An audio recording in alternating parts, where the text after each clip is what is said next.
con las IA y con los agentes y con estas capacidades de automatizar tus procesos, van a tener empresas que facturan tanto y más que las empresas tradicionales, entre comillas, que requerían músculo humano para operar. Eh, Hay una frase que probablemente la escuchaste, que está de Sam Altman, que dice del One Person, One Billion Company. Probablemente One Billion todavía está lejos, pero imagínate 10 millones. Una persona facturando 10 millones o muchas personas solas facturando 10 millones. El AI First, que en el fondo es, si yo tengo que hacer algo, ¿cómo es la IA la forma de hacer ese algo? Es decir, tengo que transformar data de una herramienta u otra. Perfecto, no voy a escribir código. Le voy a decir a la IA que escriba el código para que haga la transformación. ¿Por qué ese ejercicio, o lo interesante de ese ejercicio, no es que efectivamente haya una IA moviendo el código, el dato, es que tú conceptualmente fuiste a una solución de IA para resolver un problema que tal vez no podías hacerlo sin la IA, pero estás construyendo esa mentalidad, estás construyendo ese músculo que en el fondo te dice, mi primera opción para resolver un problema es la inteligencia artificial. Bienvenidos a Lo que te estás perdiendo, un podcast donde hablamos de emprendimiento e inteligencia artificial. Hoy hablamos con Francisco Kemeny, fundador de Kemeny Studio, una empresa que ayuda a otras empresas a incorporar inteligencia artificial dentro de sus operaciones. Hablamos sobre qué significa ser una empresa AI First, cómo está cambiando el mercado del SaaS con el boom de los agentes de inteligencia artificial, cómo las empresas están utilizando inteligencia artificial y muchísimo más. No te lo pierdas. Hola Francisco, ¿cómo estás? Todo muy bien, John, muchas gracias. Aquí ¿Desde dónde nos saluda el día de hoy? desde Ciudad de México, en mi casa en la ciudad más grande latinoamericana en el norte de América. Buenísimo. Francisco, cuéntanos, ¿cómo llegaste al emprendimiento y a la inteligencia artificial? Yo partí emprendiendo muy joven, a los 16 años. Vendía computadores a mis amigos, era de los pocos que entendía que se podían armar. Y te estoy hablando en la época de ICQ todavía, con unas cosas Intel Pentium 3, creo que era como lo máximo que podías comprar en esa época, que era pagable. Y toda la vida profesional fue entre un emprendimiento, trabajar en el corporativo, emprender nuevamente, armar una agencia o trabajar en agencia, y así iterando, siempre volviendo al emprendimiento como un poco mi línea, mi cable a tierra. Creo que tengo un problema con... Sientes como ese llamado, ¿no? eh, es una cosa como un poco antisistémica, eh, de que tengo que diseñar mi propio camino y sentir que hay un grado de libertad, que es ficticio, porque al final lo que menos tengo es tiempo y estoy todo el día trabajando igual, de lunes a domingo. Al, si al final dedicas más tiempo, ¿no? Sí, totalmente. Y creo que el emprendimiento para mí ha sido más que nada una forma de explorar lo que realmente me llama la atención y no tener que tener que trabajar menos en cosas que en el fondo no son interesantes para mí. ¿Ya? Es la forma de productificar un poco la investigación y el R&D y llevarlo al negocio.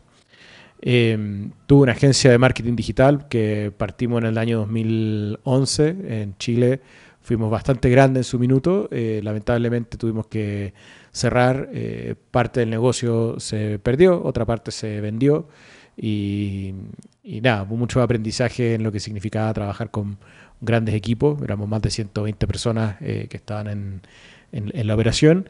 Y en el 2017 comencé a desarrollar un producto de IA. Todavía no existían los modelos de lenguaje como los conocemos hoy día. Y gran parte de mi exploración en ese minuto era tratar de entender lo que era el data science, llevarlo a la práctica y encontrar formas de automatizar esos procesos. Obviamente la IA entre el 2017 y el 2020 o 2022, en el fondo, era muy distinta, requería mucho rocket science, yo le llamo, que era bastante más complejo hacer modelos algorítmicos y efectivamente necesitaba grandes volúmenes de datos y era otra conversación. Eh, El mercado tampoco estaba tan maduro para el nivel de clientes a los cuales estábamos llegando y queríamos servir. Y le pusimos un stop durante un tiempo y desarrollamos una herramienta de gestión documental, un pequeño SaaS, que eso todavía funciona y tenemos un pequeño producto tipo micro SaaS que en el fondo hoy día funciona y se vende por sí solo. El aprendizaje ahí a cómo va hacia la inteligencia artificial en el fondo es cómo podíamos, y un poco la exploración era cómo podíamos usar datos, cómo podíamos automatizar procesos, cómo podíamos hacer que estos procesos tuviesen algún grado de decisión autónoma. Y claro, todo esto era mucho más complejo antes de la IA que conocemos hoy día, ¿cierto? Si tuviera que reemprender, bueno, un poco lo que estoy haciendo, pero si tuviera que volver atrás en el tiempo con lo que sé hoy día, estaría siendo agentes de millones de cosas, ¿cierto? Que uno en el tiempo te va dando cuenta. Ya no crearía interfaces. Claro, no crearía interfaz y te vas dando cuenta que muchas cosas de las que hiciste hacia atrás es como esto hubiera sido tanto más fácil con un GPT en el front. Sí, sí, lo mismo pienso, o sea, ahorita yo pienso es como, uff, esta es una época ahora para aprender. Totalmente. Una de las cosas que creo fielmente es que efectivamente en los próximos años vamos a ver un gran número de emprendedores, lo que antes se conocía como el indie hacker o este solopreneur, que hoy día que vamos a empezar a ver que con las IA y con los agentes y con estas capacidades de automatizar tus procesos van a tener empresas que facturan tanto y más que las empresas tradicionales, entre comillas, que requerían músculo humano para operar. Hay una frase que probablemente la escuchaste, que está de Sam Altman, que dice del One Person, One Billion Company. Probablemente One Billion todavía está lejos, pero imagínate 10 millones. ¿Ya? Una persona facturando 10 millones o muchas personas solas facturando 10 millones. Yo creo que esa es la gracia, porque hoy día, claro, hay empresas de un dueño con 100 personas y que generan esos 10 millones sin problema. Pero llévalo a una persona, 10 millones, sin trabajadores o con la menor cantidad de trabajadores, 3 personas, 4 personas. Yo creo que ahí hay algo que está cambiando rápidamente. Mira que hace unos meses yo leía incluso que va a haber los agentes solo facturando, ¿sí? Me refiero a que estaba leyendo que había un agente que iba, o sea, que realizaba algunas tareas y las que no podía hacer iba a plataformas como Fiverr o Upwork y le decía, y contrataba a humanos para que la hicieran, no sé, como a trabajos manuales o algo así. Y yo decía, oye, esto ya está muy loco. Sí, o sea, yo creo que hoy día, por ejemplo, tú has visto Manus y hay varias otras herramientas de ese tipo. Son capas de aplicaciones que tienen sus grados de, llamémoslos modelos de inteligencia propietarias, pero un 80-20 es una forma muy inteligente de procesos y dar herramientas para que esos procesos se vayan colgando uno con el otro y el fondo automatizando y dando la experiencia de que tiene una inteligencia propia. Entonces, bueno, yo creo que la mayoría de los ingenieros, partamos por ahí, quienes son ingenieros que tengan esta capacidad de escribir procesos o describir procesos y llevarlos a código, perfectamente podrían estar construyendo ejércitos operativos para resolver un sinfín de problemas. Y uno de esos problemas es cómo opera un negocio. El problema, creo que lo difícil, está en que los modelos hoy día todavía no tienen ese grado, esa última patita que les falta, ese último enganche que les falta para ser realmente AGI, si quieres ponerlo de alguna manera, o ASI, como quieras llamarlo, pero que tengan esta capacidad de aprender por sí solos del proceso que están haciendo. Entonces todavía requieren mucha supervisión humana que hace que no sea tan fácil llegar a implementar un sistema de este tipo fuera del laboratorio. Sí. Pero bueno, para allá vamos, ¿no? Para allá vamos y a mí me parece muy loco y fascinante. Y tu última compañía es Gemini Studios. Sí, con dos socios, Catalina y Jonathan.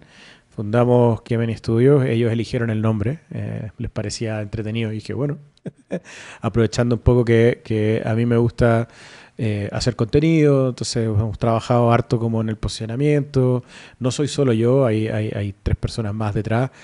Somos un equipo pequeño, liviano, ágil.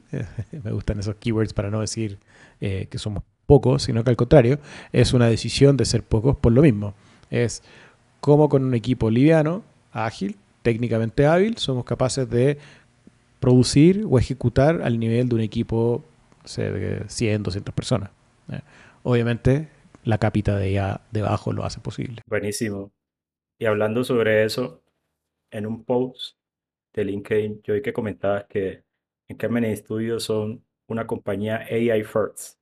Yo escucho a todo el mundo como decir, venga, somos una compañía AI First, pero incluso ni yo mismo entiendo a qué se refieren. Entonces me gustaría que nos comentaras a qué se refiere eso y cómo se vive eso dentro de tu compañía. Mira, para poder entender AI First, yo creo que hay que ponerlo en paralelo con lo que no es AI First también, ¿ya?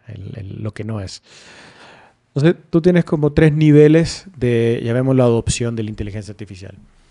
El AI First lo vamos a explicar al final, pero es gente que dice, no, la inteligencia artificial no sirve, es otra tecnología que va a pasar al olvido, igual que muchas otras tecnologías, y después se acuerdan y te lo comparan con el auto eléctrico. No, el auto eléctrico nunca ha funcionado, es carísimo, no hay dónde cargarlo, puros problemas.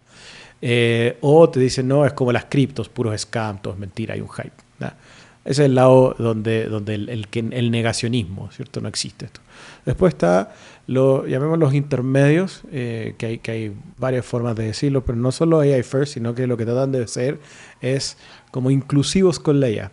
Y hay una mirada de resguardar a la persona dado este análisis, ¿ya? Es como esta postura, es como, no, yo tengo que preocuparme de que el trabajador tenga un espacio y que no se sienta pasado a llevar ni en riesgo porque la inteligencia artificial, nada, la IA no te va a reemplazar, te va a potenciar. Está bien, ¿cierto? La IA te potencia. O sea, la IA como copiloto.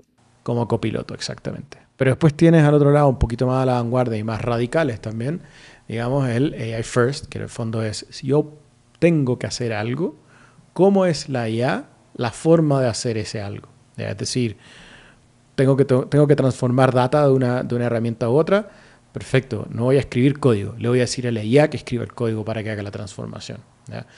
¿Por qué ese ejercicio, o lo interesante de ese ejercicio, no es que efectivamente haya una IA moviendo el código, el dato, es que tú conceptualmente fuiste a una solución de IA para resolver un problema que tal vez no podías hacerlo sin la IA, pero estás construyendo esa mentalidad, estás construyendo ese músculo que en el fondo te dice, mi primera opción para resolver un problema es la inteligencia artificial. Después, si la inteligencia artificial me dice, perfecto, lo que tienes que hacer es imprimir este papel y llevarlo a la ventanilla, tienes que ir tú con el papel. Bueno, igual fue la IA en el fondo la que te dio la decisión y planificó y te asesoró en el camino. ¿Ya? Te voy a poner un ejemplo bien de la vida real. Esto ni siquiera es profesional, ni siquiera es laboral, digamos. Hace unos días atrás estaba planeando un viaje. Voy a Google, busco un par de opciones, voy a WhatsApp, a ChatGPT, le pido un par de ideas y así. Le digo a ChatGPT, ok, ahora que está este itinerario, escríbeme un ICO, un archivo de calendario y guárdalo en mi agenda. Y automáticamente todo, sin hacer ningún esfuerzo, el sistema, tengo en mi calendario, y en mi calendario compartido con un par de amigos y mi señora, no sé qué, está todo el itinerario de viaje hecho automáticamente por AI. ¿Eh? Entonces, si te fijas, me salté varias etapas. O sea, no me dediqué a mirar cientos de páginas para encontrar lugares. Confié un poco en el itinerario de la IA, chequeé algunas cosas que me parecían importantes chequear. Y después le dije ya, ahora comparte y buquea esto con todos. Entonces, de esa manera, en el fondo yo estoy poniendo por delante de mi trabajo una IA para ejecutar el trabajo que quiero hacer. Y esto lo puede llevar a cualquier tarea y acción que quieras hacer. Si este contenido te está gustando, no te olvides de suscribirte, darle me gusta, compartir con otras personas. De esta manera nos ayudas a crecer. ¿Y cómo promueves esa mentalidad dentro de la compañía? Siempre, bueno, digo que ya el equipo y mis socios lo tienen bastante claro también. Ellos mismos dicen como ya, ¿y por qué no tenemos este SaaS? ¿Por qué no tenemos un AI? ¿Por qué no lo escribimos? ¿Por qué no le pedimos a la IA que lo haga? ¿Por qué estamos pagando esto? Entonces siempre nos estamos cuestionando todo lo que estamos haciendo y, y de qué forma lo podemos hacer más rápido y más liviano porque somos pocos. Entonces, cuando alguien empieza, oye, estoy haciendo esto, y es como que nos miramos y, oye, pero lo estáis haciendo a mano, sí, hazlo con ella, hazlo así, hagámoslo así. Y me pasa a mí, nos pasa a todos. O sea, de repente el chip antiguo todos lo tenemos y es como, ay, verdad, esto lo habría hecho con ChatGPT a la primera. O por lo menos, si ChatGPT no lo resuelve, intentar y pasar por ahí, hacer el ejercicio conceptual de que la primera opción es que una IA lo podría hacer. Y eso es como un poco algo como un mantra, pero también pasa a ser la construcción de un hábito. Yo creo que esa es la parte interesante y compleja. Sí, sí, sí. Y con todo este auge de esas herramientas que nos ayudan a prototipar muchísimo más rápido, a construir soluciones mucho más rápido, hablando de un Lovable, Cursor, Cloud Code, que es la que yo prefiero ahora último, que es una belleza. ¿Cómo piensas que va a cambiar el mercado del SaaS? ¿Sí? Como el modelo del SaaS, de esos SaaS tradicionales, no sé, un Salesforce, etcétera. ¿Y qué oportunidades ves como en ese mercado de soluciones tecnológicas? Yo creo que partiría diciendo que yo creo que todos vamos a ser constructores de alguna solución, si quieres llamarla SaaS, en nuestro trabajo. ¿Ya? Eh, y estoy hablando de todos en la línea de negocio, obviamente, tal vez el tipo que está en la fábrica con las manos en un mecánico, digamos. No. Pero si eres trabajo de oficina, tu trabajo está en un teclado y en un computador, eh, tú vas a construir algún grado de tu propio software, sí o sí. ¿Ya? Yo creo que eso va a ser lo interesante en los próximos 5 años para que cuando esta capacidad en el fondo esté mucho más distribuida. Eh, Voy a hacer un entre paréntesis, hay muchos de los desarrolladores que escuchan este concepto me dicen, pero si todos siempre hemos podido ser desarrolladores. Y es como, la IA no hace que la tecnología sea más democratizada, porque aprender a programar es gratis, siempre lo fue. Y es como, sí, claro, pero tú no necesitas aprender a programar. Tú necesitas que el computador o que el sistema desarrolle una solución para ti. Y hay una diferencia conceptual ahí. Y creo que la gran gracia va a estar cuando empecemos a rellenar esos espacios en blanco que hay hoy día entre el CRM, el ERP y todos los otros SaaS que existen. Porque ahí es donde están los problemas y los cuellos de botella. Es como, tengo un SAP que me permite hacer esto, pero después tengo un Oracle que hace esto otro y después tengo Salesforce que hace esto otro.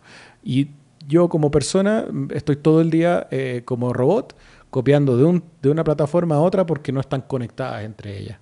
¿Ya? Y ahí es donde primero es como el primer espacio que hay que cubrir. Luego yo siento que, y quizás si hubiéramos hablado hace 2 o 3 meses atrás, te hubiera dicho, no, el SaaS va a morir. Pero yo creo que hoy día soy no tan radical con ese pensamiento. Al contrario, creo que hay SaaS que se van a ver muy beneficiados por esta ola de software on demand. Justamente, los Oracles, los SAP y los Salesforce. Porque lo que van a terminar pasando, se van a terminar, creo yo, se van a terminar transformando en estos, llamémoslos monolitos operativos, donde yo no voy a necesitar sacar ni cambiar SAP, porque construí alrededor de SAP todo lo necesario para que mi negocio funcione. ¿Eh? Probablemente van a dejar de existir otros micro SaaS, tal vez. Como el vender SaaS va a ser más difícil porque los grandes van a tener mucho más arriesgado su modelo de negocio. Ahora, esto es en las grandes organizaciones o en las medianas. Quizás las más pequeñas van a tener la posibilidad de crear su propio CRM de la misma manera, porque no necesitan tanta complejidad, tanta robustez ni nada, necesitan que funcione. Yo creo que eso es lo primero y principal de lo que el vibe coding en el fondo te permite hacer. Es como, demostrar que esto funciona. Ok, funciona, ahora tengo que escalarlo. Y eso significa tener un equipo de gente experta en hacer que el sistema, no sé, soporte a 100.000 usuarios, que es distinto a que funcione en mi computador. Sí, e incluso el coste de oportunidad baja. No sé, si antes de una solución te demorabas, no sé, 2 años para desarrollarla, un Salesforce, por decirlo así. Ahora, con toda esta herramienta de inteligencia artificial, podrías desarrollarla en 3 meses. Entonces, el coste de oportunidad baja un montón. Sí. Y en esa misma publicación que yo vi de LinkedIn, comentabas que tus clientes pagan por resultados. ¿Sí? ¿Cómo se mide el éxito de una implementación de inteligencia artificial? No sé si nos podrías dar un ejemplo que tú digas, un caso de estudio estrella. Sí, a ver, nosotros tenemos un modelo basado en interacciones con los modelos, con los sistemas. ¿Ya? Esa es como el unit economic de nuestro modelo de negocio, es sobre el token. En el fondo yo tengo que poner, rapear ese token en un N de acciones. ¿Ya? Entonces lo primero es que decimos a los clientes, tu sistema, como tiene un core componente de inteligencia artificial, va sí o sí tener que tener un costo variable que escala a medida que genera más interacciones, ¿cierto? Habla con más sistemas, habla con más personas, ejecuta una acción. Entonces, muy parecido a como, por ejemplo, tú podrías cobrar un RPA, que es como cada vez que el sistema mueve un dato al otro lado, un API call en el fondo, tú cobras un delta adicional por ese API call. La diferencia está en que a medida que tú le conectas más, llamémosle, inteligencia a ese proceso, el costo es más alto. ¿Ya? Entonces también ahí pueden haber múltiples etapas, pueden haber múltiples conectores, pueden haber múltiples acciones o en desenlaces de esas acciones, de esos inputs, outputs. Entonces cuando hablamos con nuestros clientes, y el mejor caso es, por ejemplo, con el de atención, ¿cierto? Donde el hablar con un cliente no es el costo mayor. El costo mayor es interactuar con la información del cliente con un sistema. Porque ahí ya no es solamente el token de inferencia de la respuesta de hola, ¿cómo estás? Sino que es hola, ¿cómo estás, John? Que sé tu número telefónico porque estamos hablando por WhatsApp, entonces valido tu identidad con un sistema y después tú me preguntas por tu deuda y después el sistema ahí va y va a otro API y hace un montón de interacciones de tool calls, digámoslo, y ahí tú en el fondo estás generando lo que se llama la agencia, ¿cierto? Esta capacidad de ejecutar tareas. Entonces, cuando el sistema no solamente te pregunta y te responde, que es como el desde, sino que te responde y es capaz de conectarse y es capaz de escribir y es capaz de leer otro sistema, ahí tú puedes empezar a decirle al cliente, dale, yo te cobro por cada cliente con caso resuelto o con ticket cerrado, ¿ya? O con deuda cobrada. ¿Ya? ¿Por qué? Por ejemplo, un agente de cobranza perfectamente te podría llamar por teléfono, decirte, John, tienes una deuda de tanto, te voy a pasar un link de pago, voy a esperar a la confirmación de tu link de pago y cuando yo reciba esa confirmación de pago, yo voy a chequear en la cobranza como done. Entonces, el sistema como ya lo que va a tener como objetivo es esperar el done de ese cobro. Entonces, te va a estar llamando hasta tener la confirmación del cobro. Entonces ahí es donde realmente se genera la acción, no en me escribió, que es como yo creo que no tiene ningún valor al final del día. Tú lo estás manejando como ese concepto de trabajadores digitales. Es como, yo lo veo como, venga, ¿cuánto me costaba a mí el cobrar una factura? Sí, por dar un ejemplo. El, no sé, me costaba $100 y tú vas y le dices a la empresa, pues yo te lo hago con agente y te cobro $20, por decirlo así. Más o menos así lo entiendo. Así es, en el fondo los modelos de negocio, y yo creo que tienen mucho valor en el mundo del SaaS y el software, es cuando eres parte no del costo operacional del cliente, sino que eres cuando eres una inversión. Y el costo está asociado a la ganancia del cliente, de tu cliente. ¿Ya? Entonces, mucho de los SaaS, tú tienes una licencia de, no sé, te invento Slack. Slack cuesta $20 por persona, un equipo de 100 ya son 2.000 y así, se empieza a volver bastante costoso. Y es un costo fijo independiente de si tú vendes más o vendes menos. Entonces, financieramente es poco llamativo. Pero si tú le dices, si Slack, no sé, estoy poniendo una hipótesis, pero imagínate Slack te dijera, yo te cobro no por asiento de usuario ni por mensaje, sino que por cada vez que uno de tus negocios se cierra a través de la conversación que tiene tu gente con tu cliente. Entonces ahí, claro, el Slack es parte un poco de la solución y no solamente no es infraestructura, digamos, no se transforma en costos fijos y se transforma en un costo variable que está anexado a tu éxito. Y cuando tú hablas con empresas que están en crecimiento, eso también es súper importante. ¿Y qué tipo de soluciones trabajan en Kemen Studio? Así como para hacernos una idea. Hoy día nosotros tenemos, sí, hoy día nosotros tenemos tres. llamémoslo software suites, ¿ya? Soluciones de software que son Core AI que ayudan a nuestros clientes. Tenemos una herramienta de analítica y data que en el fondo se conecta con tus datos y es capaz de responderte en tiempo real con información y contexto de tu información privada, digamos, pero además genera reportes y hace análisis no solamente en texto, sino que visualmente. Entonces te generamos reportes de manera conversacional, ¿ya? Estamos trabajando en esa línea con áreas comerciales y áreas de negocio, donde el problema clásico es tengo tantos paneles y me cuesta tanto entender mi información que al final no tomo ninguna decisión, la tomo con datos, la tomo siempre de guata, ¿cierto? Porque creo que esto es lo mejor. Entonces lo que hace nuestro sistema es ayudar a tener conversaciones con tu data, ¿ya? Y eso funciona muy bien. Tenemos varios clientes con ese servicio, ¿ya? Tenemos una plataforma de documentación. Te había contado que teníamos esta herramienta de gestión de documental, que la hemos ido el concepto como de apificando con AI, donde hoy día no solamente genera documentos, sino que también puede conectarse con todo tu repositorio de datos y generarte documentos o contratos o lo que sea, basado en los contratos anteriores, en tus cláusulas, en tus documentaciones previas. Y todo esto con un modelo conversacional para poder ir confeccionando documentos con un chat y no escribiéndolos, ¿ya? Imagínate Canvas dentro de ChatGPT, pero llevado a tu compañía y a tu información. Entonces eso también es algo que un servicio que prestamos también a nuestros clientes. Y tenemos por otro lado un Agent Hub Builder, un Agent Hub, que lo que hace es permite conectar modelos de lenguaje con canales de interacción, con tools, ¿ya? Entonces podemos conectar tu negocio con tus clientes, con tu operación en un solo sistema conversacional, ¿ya? Y nosotros no vendemos SaaS, en el fondo yo no te vendo la licencia para que tú hagas uso de la herramienta, sino que nos sentamos contigo y con nuestros clientes a entender su problema, a definir cómo resolverlo y a implementar nuestra solución para él, personalizado, digamos, ¿ya? Entonces de esa manera cada uno de nuestros clientes en el fondo tiene una solución propia, pero que se basa en nuestra tecnología. Esa última herramienta podríamos verla como un N8N, pero enfocar en empresas. Sí, o sea, es como de la misma manera que N8N te permite conectar múltiples fuentes de datos y poner workflows, nosotros lo que tenemos en vez de haber desarrollado un workflow builder, creamos un sistema de AI que tiene herramientas. Entonces, nuestro core de lenguaje es capaz de llamar APIs e interactuar con esos APIs, ¿ya?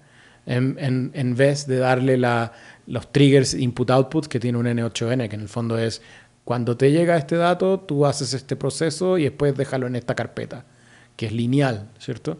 Entonces lo que hacemos nosotros no es lineal, es concéntrico en el modelo de lenguaje.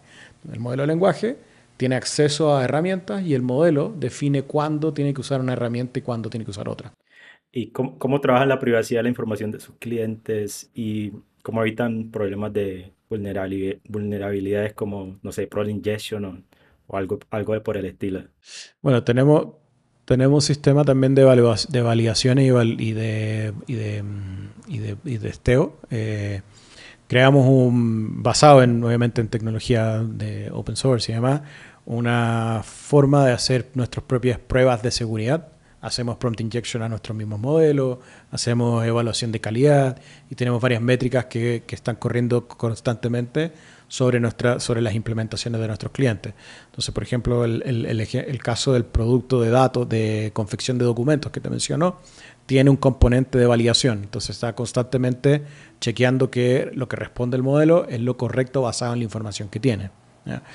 No tenemos, en el caso del hub, que sí tiene de cara a clientes finales, ahí hacemos testeos de seguridad de prompt injection, pero en el caso de las otras dos herramientas que son internas, es muy raro que un colaborador interno quiera hacerle un prompt injection a su propia herramienta, entonces no es algo que sea tan prioritario, pero lo hacemos igual.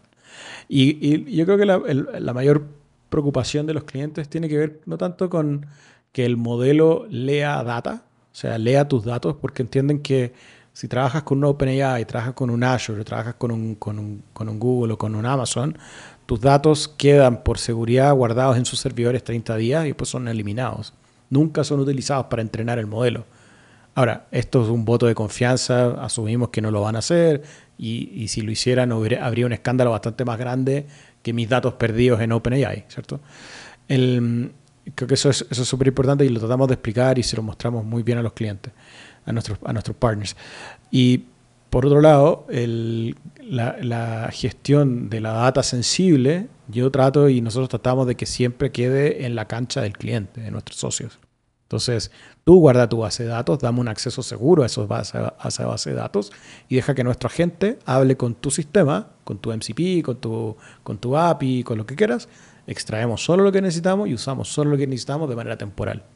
Entonces, también eso es una forma, creo yo que muchas empresas, en la interna, obviamente las empresas dicen, es que yo le voy a pasar toda mi información al AI. Y es como, pero se la estás pasando a Google. Google ya tiene toda tu información. ¿De qué estás hablando? Como que no, pero es que se puede filtrar.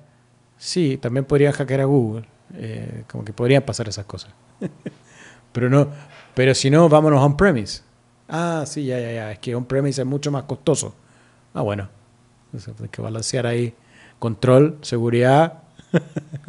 Sí, una por otra. Sí. Sí, sí, sí. Y mira que cuando te estaba stalkeando ahí en LinkedIn, tú comentabas que los desarrolladores que producen 10X usan la inteligencia artificial como infraestructura y no solo como chat. ¿A qué te refieres con eso? O sea, yo he visto y con conversaciones con developers, es que algunos te dicen, no, es que yo voy al chat, le tiro un prompt y me devuelve código y ese código no me sirve. Está mal, tengo que arreglarlo. Y es como, seguro, porque probablemente no le explicaste bien lo que querías que hiciera. Tenéis que trabajar con la IA. La IA no tenéis que pensar en él como un loro que repíteme, magia. No, no es eso. Es siéntate con el sistema, abre Cursor o Cloud o CodeGPT o lo que quieras.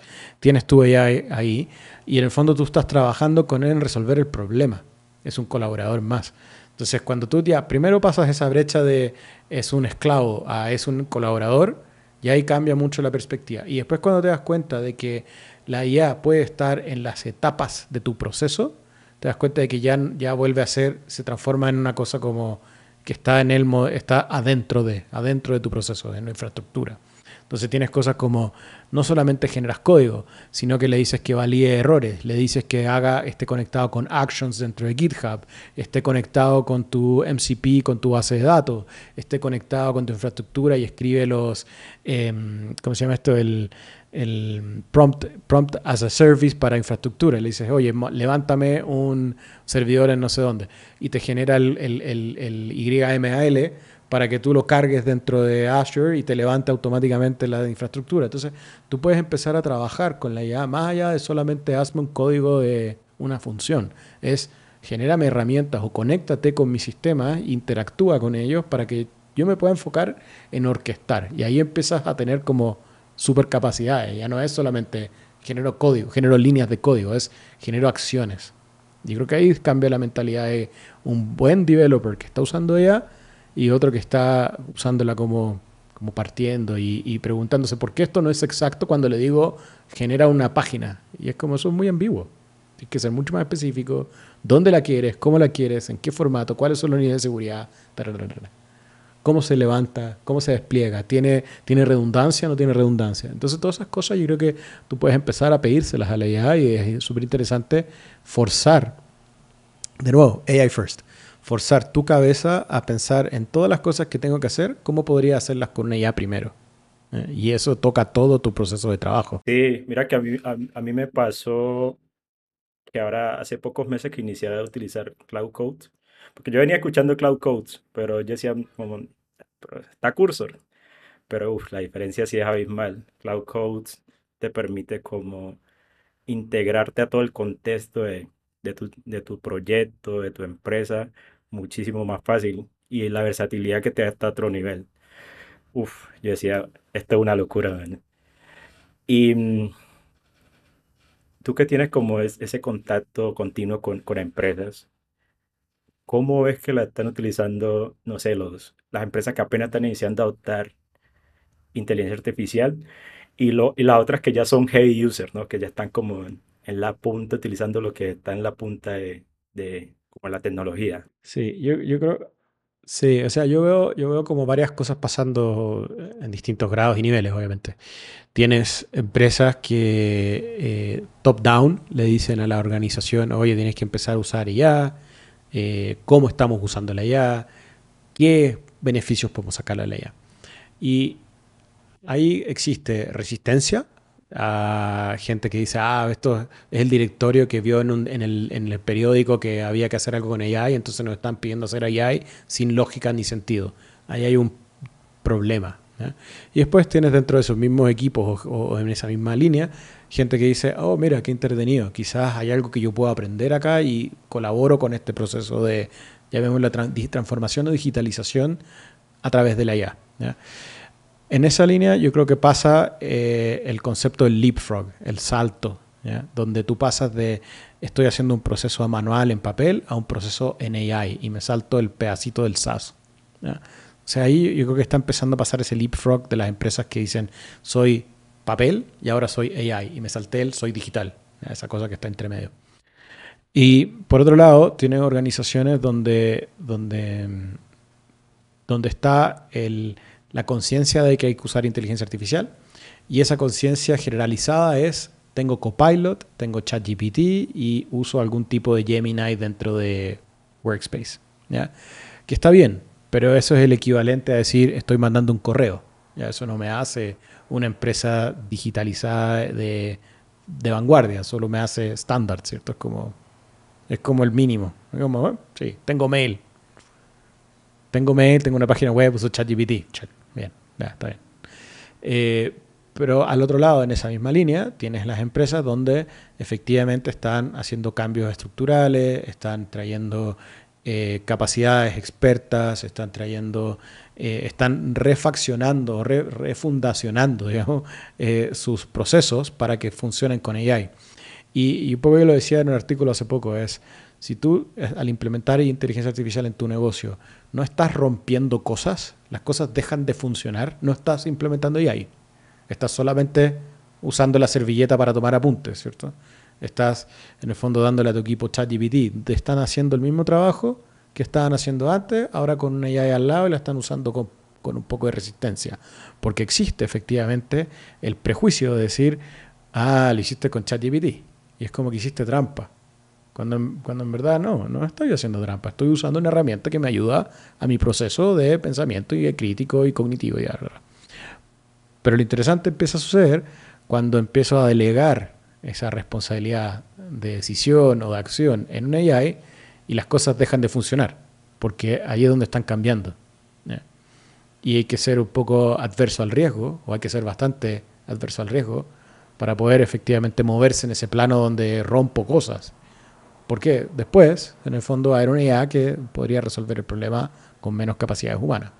Y menos capacidad humana, llamémoslo dumb human, ¿cierto? Moviendo, cliqueando, haciendo, pegando, cuando podría estar pensando, discutiendo, ¿cierto? Explorando. Smart human. Mira que ahorita, antier me estaba escuchando un podcast de Sebastián, el cofundador de Javi, ¿sí? Y él decía que él creó un grupo de transformación digital dentro de la empresa, en el que está trabajando en reimaginarse la empresa, pero como si fuera construida desde cero con agentes de inteligencia artificial. Y yo decía, uff, esto es fascinante. ¿Eh? Por ahí va. O sea, es que justamente tienes que reimaginarte el mundo. El mundo del futuro va a ser cosas que pasan. Y es como resultados que se dan, ¿cierto? Tú no vas a pensar por qué pasó. Es como, piensa en tu smartphone. Tú no sabes por qué una llamada telefónica sale y llega un mensaje, le llega a alguien. Como que da lo mismo esa parte. Lo importante es que yo puedo mandar el mensaje, puedo llamarte por teléfono, podemos tener esta videollamada. Da lo mismo qué es lo que lo habilita. En el fondo yo creo que va a pasar un poco lo mismo. Es como, me va a dar lo mismo que hay una AI haciendo el proceso de copiar, pegar, mover y darme el insight. Porque yo cuando tenga ese insight voy a decir, qué bueno que lo tengo. Es obvio que lo tengo. Es como cómo no viví con esto, cómo no lo tenía antes. Como que va a pasar un poco eso. Y para que eso suceda, efectivamente hay que cambiar los sistemas que hoy día están hechos para el humano. O sea, partamos con la silla. Todos tenemos una silla, eso tiene un respaldo. Eh, en el- en- ¿Por qué voy a necesitar tantas sillas si voy a tener menos personas sentadas en un computador? No sé, me imagino como esas cosas, como ¿por qué la oficina tiene que tener espacios de cubículos si la gente va a tener que estar sentada conversando en una conversación, disfrutando un café y teniendo mirando el paisaje y teniendo ideas? No necesita estar sentado en una... Bueno, nunca me había puesto a hacer ese ejercicio. Como ven, si va a haber muchísimo más agentes, se van a necesitar muchas menos personas en las compañías y por ende menos espacios. Pues está chévere, está chévere, está chévere. Así, menos silla. Yo pensaba en esto porque decía, ok, mi escritorio en el futuro, ¿qué cosas va a tener? Bueno, quizás mi silla es distinta. Quizás mi silla es una silla donde estoy recostado porque estoy viendo algo como en grande. Porque ya no necesito estar en esta posición del teclado. Sí, sí, sí. Es chévere, es chévere. Voy a hacer ese ejercicio mañana que haya al gimnasio, ¿eh? Francisco, y para finalizar, ¿dónde te podría encontrar las personas que, no sé, que requieran tus servicios de Kemeny Studio o que quieren contactarte y demás? ¿Cuál es la red social que más visitas? Yo estoy principalmente en LinkedIn, Francisco Kemeny o Kemeny Studio. Yo, por suerte tengo un apellido bastante poco común, entonces es fácil encontrarme en casi cualquier lado y siempre por Francisco Kemeny. En LinkedIn trato de publicar lo más posible. Eh, También estoy en YouTube, donde me gusta tener conversaciones con gente y grabarlas y también subirlas, cosas como más técnicas, mostrar también. No solamente hablar, sino que también hacer. Y, y eso, y los que quieran cualquier cosa, siempre estoy en el Club de la IA, una comunidad de WhatsApp con más de 7.000 miembros en Latinoamérica, que fundamos con algunos amigos. Y eso, Francisco, que venía en prácticamente toda la internet. Buenísimo, Francisco. Muchísimas gracias por aceptar la invitación y por el espacio. De nada, ya ha sido un placer y un gusto de conversar y que ojalá que mucha gente nos escuche.